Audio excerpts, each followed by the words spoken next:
Good morning, everyone, on this early Wednesday morning. Hopefully, you're off to a good start as weather-wise, not as cool and refreshing as the last few mornings. A little breeze out there and sun's out, and temperatures are mainly into the 60s. And from there, temperatures are going to warm up pretty fast. So as we head into the month of June, which today's the last month of May. Last day of May. Hard to believe that. June is going to start to feel more like summertime, as it always does. I was hoping that we would see kind of a block in weather patterns with that area of low pressure off the southeast coast into the Gulf of Mexico, kind of sitting and spinning.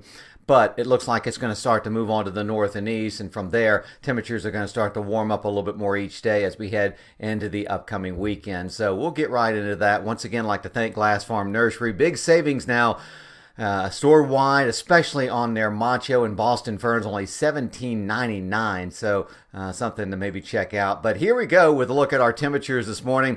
Upper 50s to around 60. So it feels pretty good out there. And temperatures, once again, are going to be on the refreshing side, at least for the next hour or two. And then we're going to have a pretty quick warm-up. Here's a look at our readings as we head into the morning hours. Once again, we'll see those highs back into the lower, maybe middle 80s. An isolated shower or thunder shower may drift in from the east as we head into the late afternoon and evening hours, but I'm not expecting a whole lot out there, not a big coverage. So if you see one, and if you need one on your lawn and garden, you're going to be one of the lucky ones over the next 2 or 3 days. Tonight, overnight lows into the lower to middle 60s. So once again, temperatures at night not as refreshing, and that means we'll start to warm up a little bit more, and that means there will be an increase in humidity over the next 2 or 3 days as well. As we head into Friday, that same pattern will continue.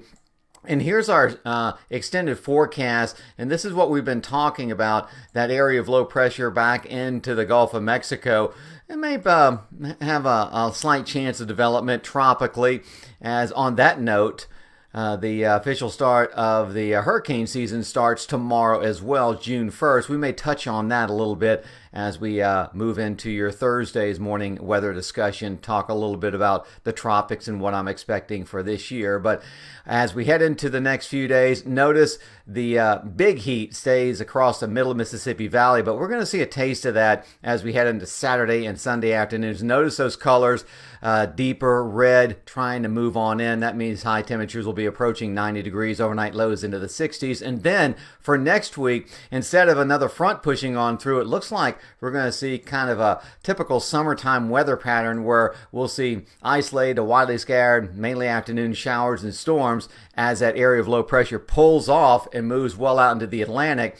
The old Bermuda high starts to build in, and that will give us more of a south to southeasterly flow, and that means humidity, very warm, maybe not hot just yet, but approaching 90, as we'll be into the probably upper 80s for a good bit of that time frame through next week with a few of those widely scattered afternoon showers and storms. That's almost a typical summertime weather pattern. So looks like that's going to start to set up as we head into the next week to week and a half. I was hopeful to have another cool front push on through, but right now that's looking less likely. But we'll see how that works out. Anyway, today it should be a fine day, but once again, temperatures getting a little bit warmer as we head through the rest of the week. So take care, be safe, have a great rest of your Wednesday, and we'll talk to you later.